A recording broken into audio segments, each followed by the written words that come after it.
अभिनेता आमिर खान आज social media पर खूब ट्रोल हुए। हुआ यह कि उन्होंने टर्की के राष्ट्रपति एर्दोवान की पत्नी अमीन एर्दोवान से मुलाकात की है। आमिर खान की इस मुलाकात के बाद यह पूछा जाने लगा कि भारत विरोधियों से आमिर का कैसा याराना है। टर्की के राष्ट्रपति एर्दोवान का भारत विरोधी रूप किसी से भी छिपा नहीं है। वो पाकिस्तान का समर्थन करते हैं खुले तौर पर और कट्टर इस्लामिक विचारधारा को उन्होंने टर्की में लागू करना शुरू कर दिया है। ऐसे में आमिर खान की मुलाकात पर भारत में सवाल उठ गए। रिपोर्ट्स के अनुसार टर्की के राष्ट्रपति एर्दोवान की पत्नी से आमिर ने खुद मिलने का समय मांगा था। इसीलिए पूछा जा रहा है कि भारत विरोधियों की मेहमान नवाजी उन्हें क्यों कबूल।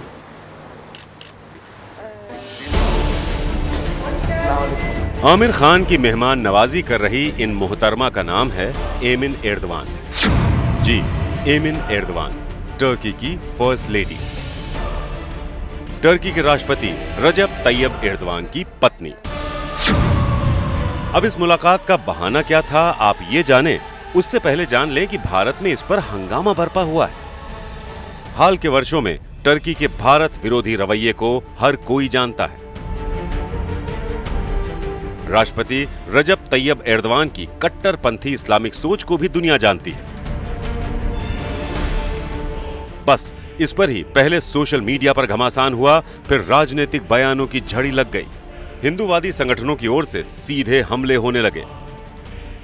वीएचपी के आधिकारिक ट्विटर हैंडल से लिखा गया कि आजकल कुछ व्यक्तियों व अभिनेताओं का भारत विरोधियों से प्यार ज्यादा ही बढ़ने लगा है। टर्की की प्रथम महिला से मिलकर एक भारतीय अभिनेता का फूला नहीं समाना बहुत कुछ इंगित करता है। बात सिर्फ वीएचपी जैसे संगठनों की ही नहीं, बल्कि लोक गायिका मालिनी अवस्थी ने भी लिखा।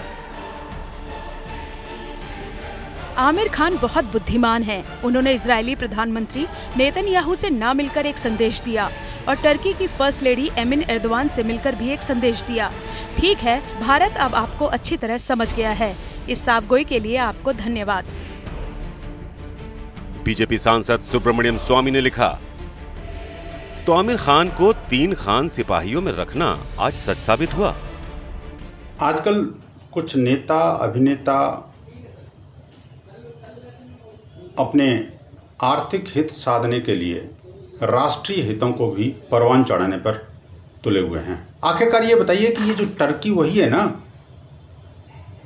जिसने धारा 370 का विरोध किया था, राम मंदिर का विरोध किया था, भारत के अंदरूनी मामलों में हस्तक्षेप करने की ये निरर्थक प्रयास किया था। क्या इनका आशीर्वाद ही बचाता तुम्हारे लिए? और जिस थाली में खाते हो उसमें छेद करने से बाज आओ।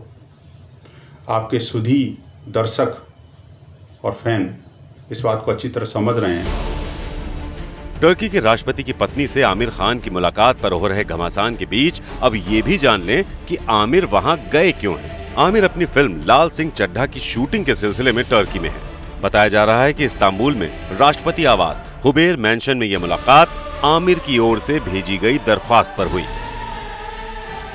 मुलाकात में क्या बात हुई इसका कोई आधिकारिक ब्यौरा तो नहीं है, लेकिन एमिन एर्दोवान ने आमिर से अपनी मुलाकात की 3 तस्वीरें पोस्ट करते हुए ट्विटर पर लिखा, दुनिया के जाने माने भारतीय अभिनेता, फिल्मकार और निर्देशक आमिर खान इस्तांबुल में हैं। ये हमारे लिए बहुत खुशी की बात है। मुझे ये जानकर खुशी हुई कि आमिर खान ने अपनी नई फिल्म लाल सिंह चड्ढा की शूटिंग टर्की के तमाम हिस्सों में करने का फैसला किया है। अब सवाल उठता है कि शूटिंग के सिलसिले में एक सामान्य नागरिक की हैसियत में आमिर खान ने अगर किसी राष्ट्रपति की पत्नी से मुलाकात कर ली तो इससे फर्क क्या पड़ता है। लेकिन आमिर खान की एमिन एर्दोवान से मुलाकात पर सवाल उठाने वाले पूछ रहे हैं कि क्या आमिर खान को भारत में डर लगता है, टर्की में नहीं। ये सवाल इसलिए हो रहा है क्योंकि 2015 में आमिर खान ने भारत में अपने बच्चों के नाम पर डर पैदा होने का बयान दिया था। उस वक्त भारत में असहिष्णुता की बहस चरम पर थी और आज जब हागिया सोफिया जैसी धरोहर को मस्जिद में तब्दील करने वाले टर्की के राष्ट्रपति की पत्नी से वो मिल रहे हैं तो आमिर खान को उनका वो बयान याद दिलाया जा रहा है।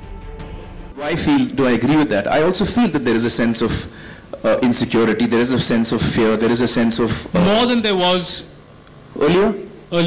Yeah, I think in the last maybe 6 months, 8 months, there has been a growing sense of despondency, I would say. I mean, when I sit at home and talk to Kiran, you know, Kiran and I have lived all our lives in India. For the first time, Kiran says, should we move out of India? Now that's a disastrous and very big statement for Kiran to make to me. She fears for her child, she fears for, what the atmosphere around us will be. She feels scared to open the newspapers every day. So that does indicate that there is a sense of growing disquiet. बात सिर्फ इतनी भर नहीं। 2018 में जब Israel के प्रधानमंत्री Benjamin Netanyahu ने भारत के दौरे में बॉलीवुड की हस्तियों से मुलाकात की थी, तब भी आमिर खान वहां नहीं पहुंचे थे। आमिर खान की गैर मौजूदगी को उनके भीतर के मुसलमान की प्रतिक्रिया बताया गया था। अपनी फिल्म के निर्माण के लिए तुर्की जाना और उसके प्रमोशन के लिए वहां के राष्ट्रपति की पत्नी से मिलना, यह महज संयोग नहीं हो सकता। इसके लिए हमें आमिर खान और तुर्की दोनों की पृष्ठभूमि को समझना चाहिए। तुर्की वो देश है जिसने भारत के द्वारा धारा 370 हटाने के निर्णय का विरोध किया था, भारत के आंतरिक मामलों में दखल दिया था और पाकिस्तान के साथ खड़ा हो गया। और भारत का इतना अपमान, इसका कारण क्या है, यह आमिर खान को स्पष्ट करना चाहिए। आमिर खान ने 2017 में भी टर्की जाकर खुद राष्ट्रपति एर्दवान से मुलाकात की थी। आमिर अपनी फिल्म सीक्रेट सुपरस्टार के प्रमोशन के सिलसिले में टर्की गए थे। सवाल आमिर पर तब भी उठे थे, लेकिन आर्टिकल 370 के खात्मे के बाद से टर्की के राष्ट्रपति के भारत विरोधी अभियानों के बाद इस बार आमिर खान पर बेहद जोरदार हमले हो रहे हैं। अनन्या भट्टाचार्य के साथ आज तक ब्यूरो। आमिर खान की फिल्म लाल सिंह चड्ढा की शूटिंग टर्की में होनी है। इस फिल्म में आमिर खान, करीना कपूर, विजय सेतुपति और मोना सिंह जैसे कलाकार काम कर रहे हैं। हो सकता है आमिर खान अपनी फिल्म की शूटिंग के सिलसिले में किसी रणनीति के तहत मिले हों, लेकिन जब टर्की के राष्ट्रपति एर्दवान ने भारत के खिलाफ जहर उगलने का फैसला कर लिया हो, तो भारत में बहुत से लोगों की भावनाएं आहत तो होंगी ही। टर्की के राष्ट्रपति एर्दवान ने अभी हाल ही में कश्मीर की तुलना फिलिस्तीन से कर दी थी। इससे पहले 27 फरवरी 2020 को दिल्ली दंगों पर एर्दवान ने कहा था कि भारत ऐसा देश बन गया है जहां नरसंहार हो रहे हैं। कैसा नरसंहार? मुस्लिमों का नरसंहार। किसके द्वारा? हिंदुओं के द्वारा। इसके कुछ ही दिन पहले 14 फरवरी 2020 को पाकिस्तान की संसद में एर्दवान का बयान था कि आज कश्मीर हमारे लिए उतना ही अहम है जितना कि पाकिस्तानियों के लिए। न्याय और निष्पक्षता के आधार पर मुद्दे का हल सभी के हित में है। टर्की कश्मीर मसले पर न्याय, शांति और संवाद के साथ 24 सितंबर 2019 को यूएन में बोलते समय एर्दवान ने कहा था कि प्रस्तावों को स्वीकार किए जाने के बावजूद कश्मीर घिरा हुआ है। 80 लाख लोग भारतीय कश्मीर में फंसे हुए हैं। हाल के वर्षों में यूएई और सऊदी अरब जैसे मुस्लिम देशों से भारत की नजदीकियां बढ़ी हैं, लेकिन टर्की ने ही इस्लामिक देशों के संगठन ओआईसी में भारत का विरोध किया। इसीलिए आमिर खान जैसे भारत के पोस्टर बॉय के टर्की के राष्ट्रपति की पत्नी से मिलने को लेकर भारत के लिए कूटनीतिक असहजता हो सकती है। आज के हमारे संबंध कैसे हैं तुर्की के साथ? बिल्कुल अच्छे नहीं हैं, चाहे 370 के बारे में हो, चाहे कश्मीर के बारे में हो, चाहे पाकिस्तान में जब वो गए राष्ट्रपति एर्दोगान, तो हमारे संबंध बिल्कुल अच्छे नहीं हैं। और मैं तो ये कहूंगा, जो जब आमिर खान वहां पर जाते हैं इंडिविजुअल कैपेसिटी में नहीं जाते हैं, वो तो ही इज अ आइकॉन। आप बॉलीवुड के आइकॉन है। अगर कोई इंडिविजुअल कैपेसिटी में जाता तो मिस्टर एर्दोगान की बीबी उनसे मिलने में इतनी वो उनको शौक नहीं होता, और मिलकर वो इतनी तस्वीरें लेकर अपनी फेसबुक पर वो नहीं लगाती।